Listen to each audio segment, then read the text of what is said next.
Jama'a, an yanka ta tashi, zance ya canza zane. Tun musulmin da ya mutunta addinin ka mutunta addinin shi a matsayin ka na Kirista. Duk Kiristan da ya mutunta addinin ka mutunta addinin shi a matsayin shi na musulmi. Duk musulmin da bai mutunta addinin ka ba a matsayin ka na Kiristan, ka bi ta kan addinin shi kuma bi ta kan littafin shi. Duk Kiristan da bai mutunta addinin ka ba a matsayin ka na musulmi, ka bi ta kan shi addinin shi sannan ka bi ta kan littafin shi. Saboda yanda musulmi yake mutunta addinin shi, haka Kirista yake mutunta addinin.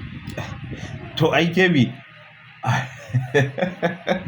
na san lokaci zai zo wanda duk wani dan gwagwarmayar zaman lafiya zai iya gaji da abin mutanen mun nan, har za a zo wannan gaban, ni na san za a zo. To amma duk da dai abin an yi kamar ya gagara kebi, bai kamata mu kara wutan da yake ci din kuma mu kara zuba masa fetur ba. So wannan maganan ka to maganan ka kebi a'a dai ba za yi haka ba, because yanzu maganan da kake na duk wanda ya bai mutunta littafin ka ba, kai ma ka abin nan nashi shine asalin abin da yanzu ake yi din ai. Musulmai suna aiki da Bible su yi fassara shi yadda ransu yake so, Christian suna amfani da Bible da Qur'ani su fassara shi yadda ransu yake so. Shine abin da ake yi yanzu, shine abin da ake yi yanzu. So a tunanina abin da ka faɗa yanzu ba sabon abu bane, shine abin da ake ta yi din, kuma abin da muke kokarin mu dan yanda za a dan sassaita shi.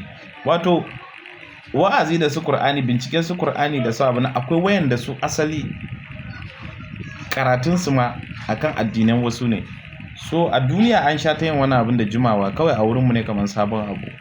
So za ka yi ka ga kowa sun da asali masu a cikin karatun addinin specialty su ma yanda za su yi su karyata wani addini ne.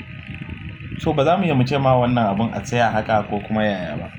Kawai dai akwai wasu abubuwan da ake yi na neman rikici da sauransu, kamar yanda na gani a wani bidiyo da mashaka da yake magana kan cewa su wayan nan fa ba abin da suke aikatawa, kwartaye ne sai danne yan mata suke yi a coci. Kaga wannan baya daga cikin karyata Bible ka ce littafin ka yafi abin nan, ka gane?